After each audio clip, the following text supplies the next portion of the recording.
국내 최초 날씨 시사 토크쇼 웨더캐슬. 이제는 날씨 정보가 생활 정보 수준에 그치는 것이 아니라 우리의 삶을 위협하고 경제에서도 적지 않은 영향을 미치는 우리의 삶이자 미래가 됐습니다. 매주 월요일 아침 여러분들의 활기찬 하루, 활기찬 한 주를 열어드립니다. 한 주간의 이슈가 됐던 날씨 소식을 웨더 커뮤니케이션즈 웨더캐스터들과 함께 심층 분석해 보도록 하겠습니다. 웨더캐슬 진행을 맡은 저는 날씨 칼럼니스트 냉소영입니다.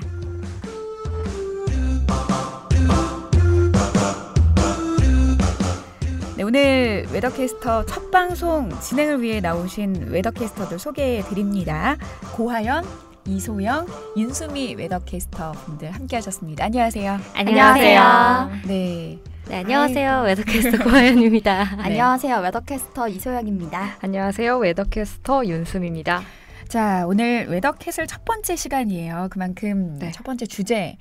어떻게 보면은 기상 방송인들에게는 다소 좀 두 어깨가 무겁고 좀 가슴이 네. 좀 무거운 이런 주제일 수도 있고, 또 이런 얘기가 일반 사람들에게는 좀 어렵게 느껴질 수도 맞아요. 있어요. 그래도 한편으로는 기상청 관계자분들이 들으시면 약간 우리의 뭐 해명이라기보다는 우리 입장을 조금 다 내 잘못은 아니었다.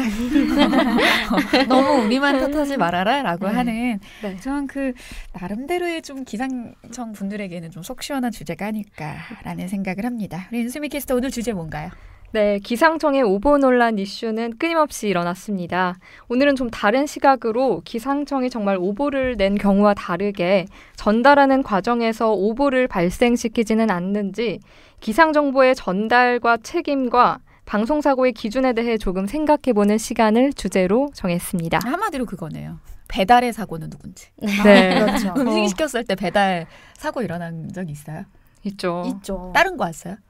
콜라가 안 왔어요. 완전 다 뭐 더 받았다고 한 거는 아. 없는 것 같아요. 맞아. 우리 저번에 햄버거 시켰을 때도 맞아요. 콜라 안 주고 가셔가지고 우리 다시 불렀잖아요. 네, 아. 말도 안 된다면서. 너무 속상해요. 자, 그래요. 이게 참 전달의 오보가 방송에서 이루어졌을 때는 이게 방송 사고가 되는 거죠. 그리고 다들 이제 방송하고 계시겠지만 방송국에서 제일 두려워하는 게 방송 사고예요. 사고죠. 네. 방송 사고입니다. 겉으로 봤을 때 우리들이 저거 사고인데. 다만 틀렸다. 뭐 캐스터들 뭐 버벅거렸다. 우리 틀리는 거 버벅이라고 하잖아요. 네. 그럴 때 우리 그냥 웃고 말지만 사실 심각한 거는 누구 한 사람이 사라질 수도 있는 방송사고는 맞습니다. 예. 자, 이런 날씨 방송사고 그 기준은 무엇인가에 대해서 얘기하기 위해서 정말 이런 조사를 하셨단 말이에요. 전국 단위의 많은 방송사들을 모니터링하고 또 실제 그 방송 당시 기상 정보에 대한 분석까지도 하셨다고요? 그렇습니다. 네, 기대됩니다. 정말 노력 많이 했습니다. 어떤 결과 나올지 정말 궁금한데요. 자, 사실 이런 전달자 오류에 대한 문제는 제가 날씨 칼럼니스트 활동 10년이 넘거든요. 10년 전에도 좀 재고하자 뭐 그렇게 칼럼을 기고했는데도 씨알도 안 먹혔어요. 오늘은 좀 씨알이 먹히기를 바라는 마음으로 한번 본격적으로 한번 이야기를 한번 해보도록 하죠. 네, 어떻게 보면 방금 말씀해 주셨던 것처럼 굉장히 고질적인 문제고 오랫동안 이게 생각을 해왔던 문제예요. 근데 굳이 오늘 저희가 이 웨더캐슬의 첫 방송에서 아이템으로 정하게 된 계기가 있었는데요. 지난 2월 14일 금요일이었죠. 지난달 2월 벌써 3월이니까 그렇죠? 네. 벌써 보름 정도가 지났는데요. 이 수도권에서 이어진 뭐 기상 예보뿐만 아니라 기상청에서 준비한 눈 예보까지도 예측이 많이 벗어났어요. 그날 저도 기억해요. 차 갖고 다니는 사람들은 아침에 눈만 온다라고 하면 당장 그 계획부터 어떻게 해야 되나 하는데 그때 맞아요. 눈 예보가 조금 빗나갔죠. 예상했던 양보다 좀 많이 왔죠. 네, 그것 때문에 아침길, 뭐 출근길 대란 방금 말씀해주신 그런 것부터 시작해서 많은 불편도 있었는데요. 여기에 더불어가지고 그 바로 전날 12일이었죠. 지난 13일, 죄송해요. 13일이었네요. 13일 KBS 9시 뉴스의 날씨 방송이 전날에 12일에 녹화된 영상이 그대로 나간 거예요. 그러면 오늘 4일이니까 오늘 날씨를 알아야 되는데 우리가 일요일 날 날씨를 전달받았다는 거네요. 네, 그렇죠. 어떻게 보면은 굉장히 필요 없는 정보를 전달해 준 게 된 거예요. 그리고 뭐 그날 아침에 뭐 출근하시는 분들이라든지 일을 하시는 분들에게는 오늘 필요한 날씨 정보는 나오지도 않고 어제 얘기가 그대로 또다시 흘러나오게 된 거죠. 네. 근데 더 문제는 이걸 바로 알아차렸다는 사실이 아니에요. 바로 알아차리지 못하고 다음날 저녁 방송에 돼서야 그것도 끝날 때 잠깐 사과 얘기를 한 정도로 끝나고 말았어요. 보통은 그러죠. 뭐 이렇게 전화 연결을 했는데 음질이 고르지 못하거나 영상 화면이 나갔을 때 좀 이렇게 그렇게 하면은 바로 앵커가 사과하잖아요. 맞아요. 네. 뭐 영상 화면이 고르지 못한 점 시청자 여러분들의 양해 구합니다. 네. 다음 소식입니다. 그리고 맞아요. 넘어가는데 그거를 바로 안 했다는 거죠. 이거는 네. 아무도 몰랐던 거예요. 저는 근데 그 다음날 웨더캐스터 방송이 있었거든요. 그래서 전날 날씨 흐름을 아침 방송 살피기 하시는 위해서. 거죠? 그렇죠. 이 전날 날씨 흐름을 살펴야 되니까 저는 봤어요. 봤는데 제가 알고 있는 정보랑 다른 거예요. 근데 에이 설마 했는데 에이 그냥 내일 알아봐야지 하고 저도 넘겼거든요. 오보였던 거죠. 진짜 설마가 사람 잡는다는 말이 있었던 것처럼 저희고 설마 이 큰 방송국에서 기상청에서 잘못된 예보를 했겠어라고 싶었지만 그게 실제로 일어났고 그 일 덕분에 많은 시민들이 불편을 겪어야 했었던 거죠. 아니 그리고 저를 포함해서 많은 분들이 그런 심리가 있어요. 좀 이게 좀 인지도 있는 방송사, 인지도 있는 신문사는 그래도 좀 약간 신뢰하는 맞아요. 그런 성향이 있는데 참 요즘에 정보가 많아져도 이게 정확한지 정확하지 않은지를 파악하는 건 굉장히 중요한 문제인 것 같아요. 그렇죠. 네. 근데 이렇게 이게 녹화 방송이기 때문에 그렇죠? 녹화하는 시스템이 이어서 이런 방송 사고가 난 거였는데 근데 날씨 방송은 그렇죠. 녹화를 할 수밖에 없는 그런 이유가 있긴 해요. 그렇죠? 네, 우리 모두 기상 방송을 다 해보셨잖아요. 날씨 방송은 가상 스튜디오에서 이제 만들어집니다. 그렇죠. 다들 블루 스크린. 사람들 보면 블루 네. 요즘엔 그린도 되게 많아요. 예, 맞아요. 왜 네. 그린 왜 블루 말고 그린도 하는 줄 알아요? 제가 듣기로는 그 외국인 분들 눈이 파란색이 많잖아요. 그래서 블루 스크린 앞에 있으면 그 외국인 분들 눈알이 사라지신대요. 눈알이라고 하니까 되게 이상해. 그 눈동자 때문에. 예전에는 우리나라 방송에서 거의 블루 스크린이 많았던 게 그런 가상 스튜디오에서 촬영을 하는 게 거의 날씨 방송에만 국한이 되었는데 이제 좀 많아지니까 뭐 선거에서도 왜 선거 후보자들 막 달리기 레이스 이런 것들도 다 이게 합성해가지고 하는 거잖아요. 네. 영화에서도 많이 쓰고. 네. 그러니까 외국 사람들 출연도 좀 많아지다 보니까 그린 스튜디오를 많이 좀 사용했다고 하더라고요. 그리고 유럽 몰랐어요. 같은 경우에는 블루 스크린은 전혀 없고. 유럽 분들은 대부분 눈동자색이 파란 빛이 많으시니까요. 아니 근데 파란 빛이 자꾸 눈알 얘기만 그렇게 자꾸 파란색만 하시면 안 되죠. 저 그게 되게 인상 깊더라고요. 원리를 얘기해야지 왜 자꾸 눈알이 파랑인데 왜 파랑이 안 되는 거야. 그게 합성이 되는 원리잖아요. 네, 맞아요. 네, 그래픽한테 너는 파란색 자리에만 들어가. 맞아요. 그러니까 구름 사진을 합성을 할 때도 이 눈동자의 색깔을 보고도 아 얘는 벽이구나. 그럼 눈에서도 구름이 흘러간다는 거죠. 아니 그걸 자꾸 얘기를 해줘야지 자꾸 눈알 파란색 하면 모르시잖아요. 몰랐어요. 그렇죠. 이런 사실. 데에서 하여튼 날씨 방송에 녹화를 한다는 거죠. 이게 이제 방송을 한다는 거죠. 네, 이런 가상 CG를 입히기 때문에 이런 합성한 형태로 제작이 되면 이 방송 사고의 노출 위험성이 큰 게 사실입니다. 맞아요. 이 때문에 지상파 3사를 비롯해서 많은 시청자가 집중되어 있는 시간에 대체로 녹화 영상으로 전송하는 방송 시스템을 갖고 있다고 합니다. 이 저녁 방송에는 녹화가 가능한 게 이제 시간대의 특성상 태풍과 같은 실시간의 정보가 필요한 특별한 상황이 아닌 경우는 대체로 예보 중심의 기상 정보를 전달하기 때문에 녹화를 하는 거에 전혀 무리가 없다고 합니다. 그렇죠. 그 아침 같은 경우에는 제가 그 얘기를 제일 많이 하잖아요. 아침 날씨 방송은 창문과도 같다. 이건 저는 제가 말해준 명언인 것 같아요. 아침 방송은 창문과도 같다. 밖에 지금 비 오나? 저 같은 경우에도 애들을 많이 키우기 때문에 네. 비 온다고 소식을 전날에 들었으면 얘네 우산 지금 챙기고 나가야 되네. 왜냐면은 가끔 또 안 그렇죠. 오잖아. 그 우산도 어디다 버리고 오거든. 우산이 안 와요. 우산이 진짜 집에 몇 개가 있는 몇 개를 사는지를 몰랐대. 계속 사죠. 네. 그러니까 밖에 이렇게 쳐다봐서 애들이 조금 이렇게 우산 쓰고 간다 싶으면 야 빨리 우산 챙겨. 근데 그런 것들을 보는데 날씨 방송을 딱 보면은 뭐 어떠나 보다라는 그런 이제 효과가 있어서 그러니까 아침 방송은 사실 실시간 데이터를 시청자들한테 주는 게 굉장히 중요하기 때문에 녹화가 사실 어렵고 실제 지금 거의 다 라이브를 하죠. 그러니까 생방송을 하죠. 근데 저녁 방송 같은 경우에는 예보가 발표되는 시간과 실제 방송하는 시간에 갭이 있고 그리고 충분히 그 조금 전에 어떤 기입을 하는 데 있어서의 필요한 어떤 시간들이 있기 때문에 녹화 방송을 하는 것 자체가 정보성이 떨어지는 건 사실 아니에요. 맞아요. 그렇죠. 그래서 녹화 방송을 하는 게 맞기는 한데 참 이런 데에서 또 재방을 하는 그런 실수가 있었다라는 게 참 안타깝습니다. 근데 참 어떻게 보면 이게 이제는 이제 뭐 저녁 방송 우리가 뭐 한 대형 방송사에서 왜 녹화했냐, 왜 재탕했냐 이런 실수 하지 말아라 뭐 이걸 논하려고 우리가 이 자리에 모인 건 아닙니다. 이제는 기상 정보에 실시간으로 접하는 정보가 어떻게 보면은 그만큼 CG로 열심히 이쁘게 꾸며가지고 준비하는 방송사보다 사실 그 방송을 보는 시청자가 더 빠를 수 있다는 거죠. 어때요? 날씨 정보 뭘로 확인하세요? 당연히 온미디어로 보죠. 웨더텔링으로. 당연한 거 아닙니까?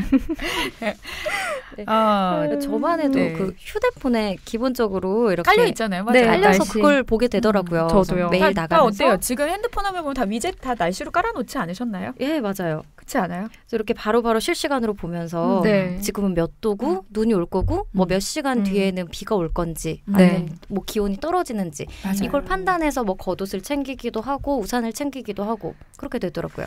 그러니까 어떻게 보면은 이제 실시간으로 정보를 수집하는 거는 방송보다 TV, 특히 TV 방송보다 시청자들이 더 빠를 수 있기 때문에 저는 기상캐스터의 역할도 좀 그러니까 꼭 기상캐스터에만 국한되는 게 아니라 기상과 관련된 정보를 전달하는 모든 사람들은 정확한 수치를 전달하는 것보다 그러니까 플러스 이 정보의 수치가 가지고 있는 게 어떤 의미인지 이거를 알려주는 좀 더 전문성 있는 그런 분야의 사람이 돼야 되지 않나라는 생각을 좀 해봐요. 어떻게 생각하나요? 맞아요. 요즘에는 빨리 접할 수 있는 정보는 굉장히 많아요. 인터넷에서 보시면 뭐 1분, 2분 사이에 수십 개의 기사가 쏟아지고 그렇죠. 수십 개의 정보를 접하지만 그중에 정말 맞는 말도 있고 너무 허황된 기사도 있고 그렇잖아요. 괴담 굉장히 맞아요. 괴담 수준이잖아요. 정말. 그렇습니다. 자, 우리 고아연 캐스터 같은 경우에는 아침 방송에서 지금 MBC에서 아침 방송에서 출연을 하고 있기 때문에 그 정말 저는 전쟁터라고 생각을 해요. 아침 방송 캐스터들은 정말 고생 많이 해요. 어때요? 실제 옆에서 좀 지켜보면은 하고 싶어요. 저는 실제로 지금 1년 정도 넘게 아침에 뉴스투데이라는 뉴스 프로그램에서 외신 뉴스를 전하고 있어요. 그래서 제가 대기하면서 이렇게 옆에서 기상캐스터 분들 보고 저도 가끔 이제 언젠가는 나도 꼭 저 기상캐스터 자리에서 날씨를 전하는 사람이 돼야지 이렇게 생각을 많이 했었는데요. 이게 하루하루 이렇게 기상캐스터 분들 일하시는 걸 보니까 가끔은 조금 두렵더라고요. 내가 할 수 있을까 싶은 생각도 들고요. 생각보다 굉장히 고생도 많고 일도 많이 하세요. 저희 아침 이제 뉴스팀 같은 경우에는 각자가 맡은 역할이 있잖아요. 대부분 프리랜서는 자기가 맡은 역할이 끝나면 이렇게 뭐 자기 자리라든지 아니면 집으로 돌아가는 경우가 많아요. 근데 아침 뉴스는 미리 대본이 나오죠. 큐시트라고 오늘은 날씨 방송을 3번 할 거야. 4번 할 거야. 몇 시쯤에 날씨 방송이 나올 거야. 이게 미리 나오는데 한 번은 그날 날씨 방송이 뭐 예를 들자면 7시 10분에 오늘은 마지막 날씨가 7시 10분이야. 이렇게 정해진 날이 있었는데 갑자기 뉴스 끝날 때쯤에 이제 급박한 상황이 생긴 거예요. 날씨를 전달해야 될 상황이. 이미 캐스터분은 뉴스 스튜디오를 떠나셨어요. 어떻게 됐어요? 그것도 사고인데. 그러면 어떡해요? 이미 떠나셨는데 하연 씨가 갔어. 이건 내 자리다. 그렇진 않고 다행히도 그날은 캐스터분께서 방송국을 떠나시진 않고 방송국 내에 계셨어요. 자리에만 없던 거죠. 네, 그래서 전화를 해서 급하게 달려오셔가지고 그 헐떡거리는 숨을 참으시면서 방송을 하시고 끝나시고 나서 되게 숨차시고 힘들어하시고 하는 걸 제가 옆에서 봤는데 한마디로 이게 너무 급박한 상황이잖아요. 근데 방송국에선 이런 일이 생각보다 굉장히 많더라고요. 아침 방송에 아무래도 날씨 방송이 수시로 들어가는 거 교통이라 그만큼 아침에 실시간으로 전달받을 그런 기상 정보를 필요로 한다라는 것도 있고 그 뒤에 비하인드 스토리로는 쿠션 역할을 좀 많이 해요. 약간 땜빵을 맞아요. 채우기에는 날씨 정보가. 네, 기상캐. 그래서 제일 어려운 게 그거잖아요. 오늘 지금은 30초짜리로 해주세요. 맞아요. 지금 1분 30초. 그런 경우가 굉장히 많아요. 15초만 해주세요. 그 15초 딱 어떻게 정확하게 15초 맞출 수 있어요? 그거 힘들잖아요, 진짜. 제가 이게 모니터링 하잖아요. 그러면 어느 기상캐스터가 한 번은 엄청 다다다다다다다 얘기를 하는 거예요. 맞아요. 이 이유였구나. 네. 맞아요. 이 이유였구나. 저는 그런 경우도 봤어요. 뒤에 끝맺음 인사를 여러 방식으로 여러 번 하시는 거예요. 뭐 오늘 즐거운 하루 보내세요. 감사합니다. 메리 크리스마스.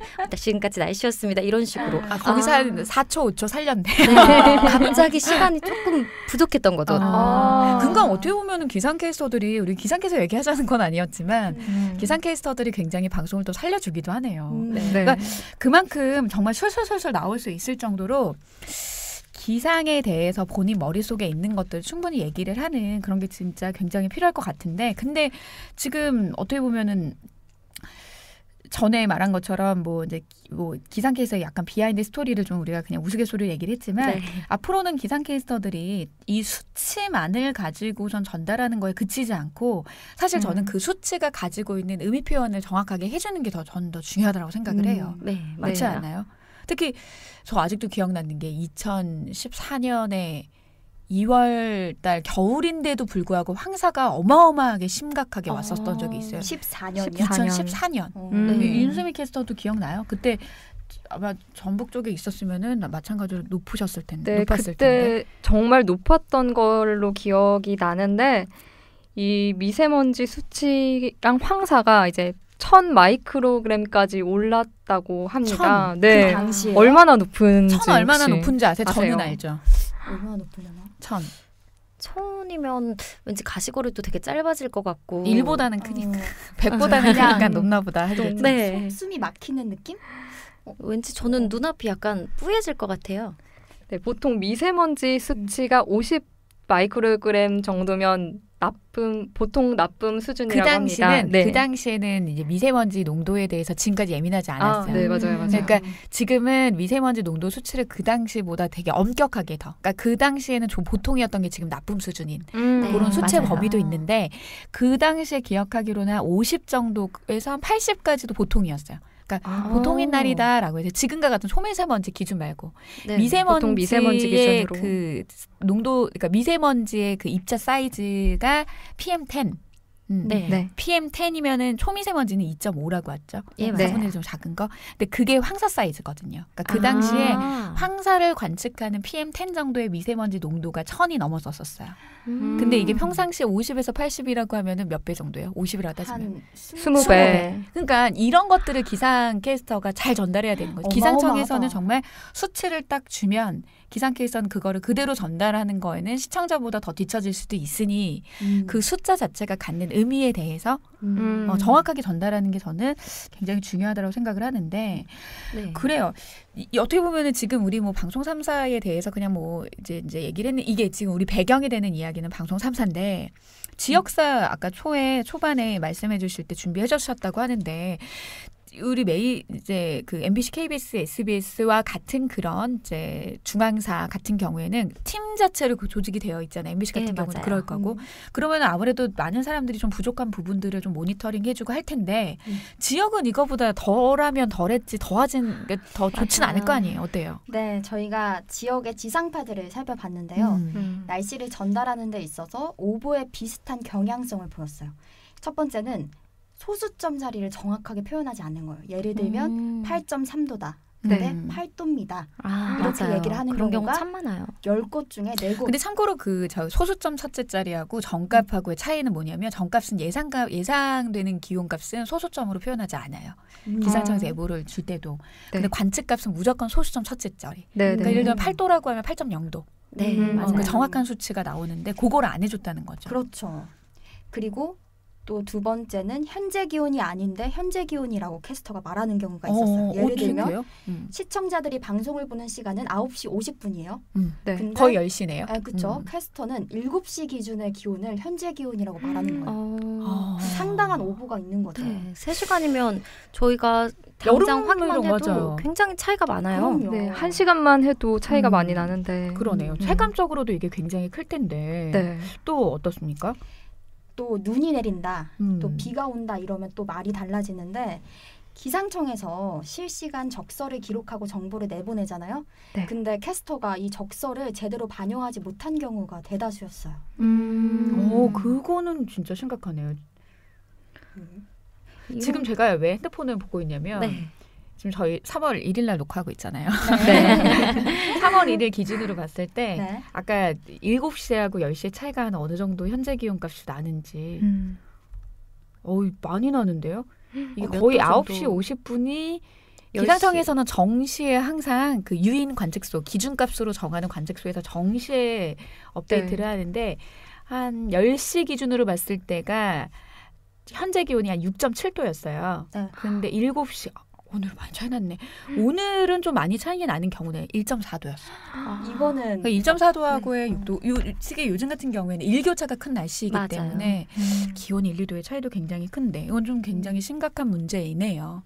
사실 이렇게 말씀하셨던 것처럼 일교차가 큰 날에는 저희가 체감으로 느끼기가 되게 커요. 그런 게.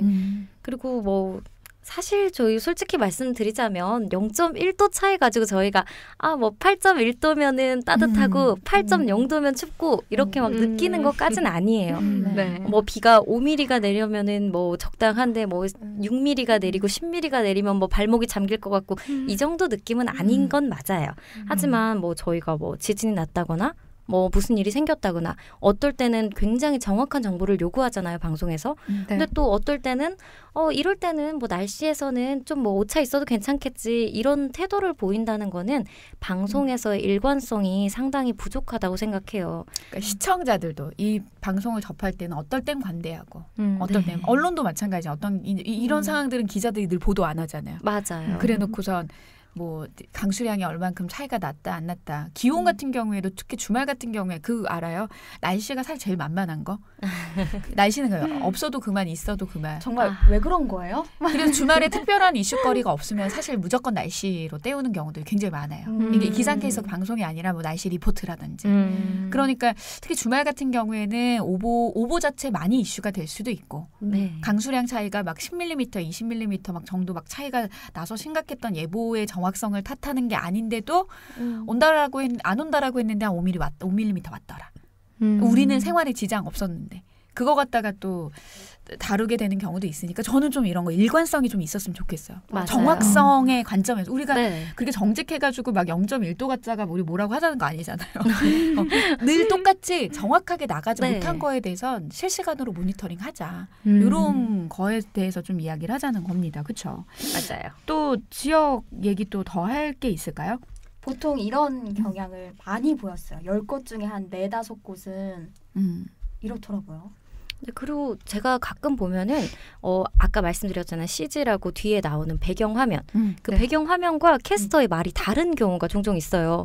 뭐 적게는 그런 기온부터 시작해가지고 뭐 뒤에는 뭐 날씨 뭐 기온이 추운 곳이라고 나와 있는데 덥다고 얘기한다거나 이런 실수가 어떻게 보면 한두 번의 실수? 사람이기 때문에 벌일 수 있는 실수지만 이 역시도 방송에 있어서의 신뢰감을 떨어뜨릴 수 있는 일이라고 생각해요. 요즘 솔직히 빠른 건 어디든 많잖아요. 인터넷만 검색해도 빠르고 어플만 이렇게 한번 동기화만 눌러도 실시간으로 기온이 전달되고 그렇기 때문에 요즘 중요한 거는 신속함보다는 정확함과 신뢰감인 것 같아요. 그러니까 기상캐스터 한 명 한 명의 책임감도 굉장히 중요하고 더 나아가서는 그 기상캐스터의 그러니까 상위권자. 그러니까 직장 상사, 어떻게 따지면 보도에서는 뭐 보도국장님 정도의 그런 이제 방송 전체를 책임지는 그런 의사결정권자가 조금 더 깨어있는 시각을 가져야 될 것 같아요. 진짜 만약에 이 방송을 듣고 계신다라고 하면 시정을 좀 해주셨으면 좋겠는데 제가 어디라고 말은 못하겠지만 저 가장 최근에 들은 거예요. 이게 지금 어떤 게 심각하냐면 이런 부분을 말씀을 참 이게 시청자분들께 잘 전해드리기가 예보의 시간이 나오는 게 언제인지를 해야 되는데 우리가 오늘, 내일, 모레를 나타내는 거를 동네 예보, 단기 예보라고 하고 주간 예보, 그러니까 중기 예보가 이제 향후 열흘 동안의 날씨를 예보하는 건데 기상청에서는 하루에 2번 발표합니다. 네. 오전 6시와 오후 6시. 네. 그렇죠. 자, 잘 계산하셔야 돼요. 우리 여기 웨더캐스터 분 중에서는 다 기사 작성하시는 분들이라서 아시겠지만 자, 저녁 방송을 하는 지역사 캐스터입니다. 방송은 이제 이거 말하면 너무 좁혀진다. 8시 아니면 9시쯤에 방송을 하겠죠. 뉴스는 말미니까 한 9시, 10시 정도. 그러면은 우리가 18시 오후 6시 거에 최근 기상 정보이기 때문에 업데이트를 해서 일반 사람들에게 주간 날씨를 전달을 해야겠죠. 네. 근데 녹화 시간을 그냥 개인 그런 어떤 기술자들의 이유로 6시 전에 녹화를 해버리는 거예요. 그게 뭐 저녁 탓인지 뭔지는 모르겠으나 그러니까 기상캐스터가 이거는 예보가 너무 달라진다. 왜냐하면 여름철 같은 경우에는 그날 6시에 발표했을 때는 뭐 수요일 같은 경우에는 다음 주 수요일에 비 예보가 없었는데 오늘 거 최근 업데이트 된 거는 생길 수도 있으니까. 그러면은 맞아요. 지역 같은 경우는 방송사 한 곳이 있는 게 아니라 그리고 적어도 한 3곳 이상은 있잖아요. 방송 3사가 지역사에도 있으며. 그럼 다 다르면은 보는 사람들은 어떻게 그걸 따져야 돼요. 그러니까 그런 식으로 계속 방송을 하고 있고 또 이제 지역 유선 채널 같은 경우에는 SO 유선 채널 같은 경우에는 날씨는 하고 싶은데 이걸 금요일 날 녹화를 하는 거예요. 금요일 날 녹화를 언제 거를? 토요일하고 일요일 날 내보내는. 근데 토요일하고 일요일 예보 얼마나 중요한 줄 알아? 사람들이 바깥 활동이 많아지는. 그리고 지금 여가 맞아요. 활동이 얼마나. 기상청에서 7일 이제 주간 날씨 예보했다가 중기 예보라고 열흘 예보라고 바꿨어요. 2018년부터인가? 왜 바꿨냐면 여가 활동이 많아지기 때문에 사람들에게 더 장기간의 날씨를 정확도 높게 알려주기 위해서. 그래서 어떤 데는 목요일쯤이면 향후 2주간의 주간 날씨를 알 수 있거든요. 그렇겠네요. 그래서 주간 날씨가 그만큼 기상청에서도 중요해서 정확도를 높이기 위해서 발표를 하는데 그거를 무시한 채 방송을 하는 방송국에서는 본인들의 녹화 편의상 그냥 금요일 날 녹화하고 그냥 그거 틀어 뭐가 그렇게 달라지겠어. 심각하네요. 그렇죠. 기상청에서는 예보가 다르다라고 하면은 그 언론이 그렇게 기사화를 하고 기상청을 질타를 하고 예산의 문제니 조직의 문제니 슈퍼컴퓨터 성능의 문제니 거기에서 또 누군가가 비리가 있니 뭐 이런 식으로 문제를 일삼는데 본인들은 정작 그렇게 문제된 것조차 또 오보를 내보내는 거. 그럼 주말은 과감해 어떤 방법이 있어요? 그냥 날씨 방송 하면 안 돼요. 주말에 녹화나 생방을 할 수 없는 시스템이라고 하면 토요일, 일요일 날 그 지역의 주민들에게 날씨 방송을 전달하려고 하는 그 욕심을 버려야 되는 게 아닐까라는 생각이 좀 들어요. 그렇지 않나요? 맞아요. 어떻게 생각하시나요? 이번에 이거 조사를 하시면서 많은 거를 좀 느끼는 공부의 시간이 됐을 것 같은데 어떠세요? 앞서 말씀하셨던 것처럼 우리가 인터넷으로 또 앱으로 그냥 금방금방 확인할 수 있잖아요. 이런 시대인 만큼 더더욱 기상캐스터는 사람들에게 미칠 수 있는 그 영향을 설명할 줄 아는 전문성을 가져야겠다. 사명감을 가져야겠다라는 생각을 했습니다. 공부하겠습니다라는 말처럼 들립니다. 네, 열심히 하겠습니다. 참고로 선진국인 뭐 미국이나 일본 같은 경우에는 공영방송의 기상캐스터들은 기상예보사 이상이 방송을 할 줄 알아야 돼요. 그러니까 정말 말 그대로 본인들이 나름대로 뭐 예보에 대한 본인들의 의견까지 어필할 수 있을 정도의 예보사 자격을 가진 사람이 한다라는 거죠. 네, 그러니까 어떻게 보면 기상캐스터의 자격의 기준도 조금 이제는 업그레이드 시켜야 되지 않나. 네, 맞아요. 그렇죠. 그런 생각이 듭니다. 우리 윤수미 캐스터는 어떠신가요? 저도 소영 씨랑 같은 이제 느낌을 받았는데요. 아무래도 요즘 정말 방대한 정보의 홍수 속에 살아가고 있는데 이 거대한 정보의 홍수 속에서 신속한 정보보다는 정말 정확한 정보만을 파악해서 전달하는 게 기상캐스터의 일이라고 생각합니다. 내가 제대로 아는 정보를 전달하는 네. 모르는 건 아예 그냥 언급 내가 알 때까지 욕심내지 말고. 맞아. 저는 이 기상캐스터의 역량 증가와 더불어서 이 방송국의 어쩌면 방송국의 역량도 높여야 된다고 생각해요. 일침을 가하시는 건가요? 요즘 되게 자동화 시대잖아요. 네. 네, 캐스터도 사람이다 보니까 실수가 많아지니까 그만큼 더 기계의 도움을 빌려야 한다고 생각하는데 뭐 일부 방송사에서는 자동화 시스템을 통해서 즉석으로 이렇게 날씨 정보를 업그레이드 시키는 곳도 있지만 아직도 대부분의 방송사에서는 기상캐스터가 직접 날씨 정보를 파악하고 원고를 작성하고 CG를 만들어서 그걸 시청자에게 알리기까지 하는 이런 시스템을 갖추고 있어요. 아까 말했던 것처럼 물론 기상캐스터가 전문 지식을 갖추게 되면 이 부분에 대해서도 시청자들에게 좀 더 정확한 정보를 전하겠지만 여기와 방송국의 정보성이 더불어져서 이런 정보화 시대에 맞춘 이런 자동화 시스템을 통해서 더 좋은 정보를 시청자들에게 전달할 수 있지 않을까 싶은 생각도 드네요. 맞습니다. 오늘 마무리 좀 정리를 하자라고 하면 3가지인 것 같아요. 첫 번째, 기상 방송을 전달하는, 물론 캐스터만을 말하는 것은 아닙니다. 앞으로 더 중간 전달자 역할은 더 다양해지고 많아질 텐데 이 중간 전달자의 전문성. 맞아요. 자료만을 보고도 내가 이야기할 수 있는 전문성 굉장히 중요합니다. 그리고 두 번째는 날씨 방송을 제작하는 사람들의 약간 마인드. 어떤 마인드? 정보를 정확하고 신속한 거 굉장히 중요하잖아요. 네. 신속한 지금 업그레이드, 최신 기상 정보를 반영한 그 기상 방송 제작 시스템을 빨리 재편을 하는 게 중요한 것 같고 마지막은 전 개인적인 생각입니다. 자동화입니다. 시스템의 자동화. 맞아요. 사람의 힘보다는 기계가 더 빠르잖아요. 요즘에는. 네. 빨리 프로그램 물론 이제 포항 지진이라든지 경주 지진으로 인해서 무언가 방제적인 차원에서 알려야 될 정보들이 신속하게 방송에서 자막으로 노출을 해서 사람들이 빨리 접하는, 빨리 이제 알려줄 수 있는 이런 시스템화를 위한 방송통신위원회의 굉장히 엄격한 그런 뭐 통제라고 해야 되나요? 이런 거 엄격하게 지금 지역사부터 시작해가지고 규제라든지 빨리 뭘 마련해라라고 하는 이런 것들이 굉장히 강압이 많아진 걸로 알고 있어요. 이건 굉장히 좋은 거죠. 이게 기상방송에도 빨리 좀 적용이 됐으면 좋겠어요. 기상방송도 정확하게 지금 하고 있는지. 그러기 위해서는 기상청에 계신 분들 같은 경우에는 그 지역에서 우리가 예보 생산을 한 그런 내용들이 정확하게 방영이 되고 있는지 방영이 되지 않는다라고 하면 그 컨텐츠는 없어져야 되는 거죠. 이건 정말 필요 없는 오보만을 남기는 그런 컨텐츠이기 때문에 이제는 더 이상 날씨 관련한 정보의 컨텐츠의 낭비는 더 이상은 안 된다. 그리고 낭비를 하지 않게 위해서는 사람의 손보다 빠른 자동화. 자동화 굉장히 많다고 하는데 실질적으로 뭔가 문제가 있어서 안 쓴다고 하는 방송사가 참 많은 것 같아요. 그래서 안정화된 그런 자동화가 되기를 한번 바라보도록 하겠습니다. 오늘 웨더캐슬 첫 시간 저희가 준비한 소식은 여기까지입니다. 앞으로 청취자 여러분들에게 속 시원한 날씨 시사 이슈와 함께 우리가 꼭 정확하게 알아야 할 정보들과 또 그 안에 숨은 이야기들 낱낱이 풀어드리도록 들려드리도록 하겠습니다. 건강하고 행복한 하루 또 행복한 한 주 되십시오. 지금까지 진행의 날씨 칼럼니스트 맹소영이었습니다.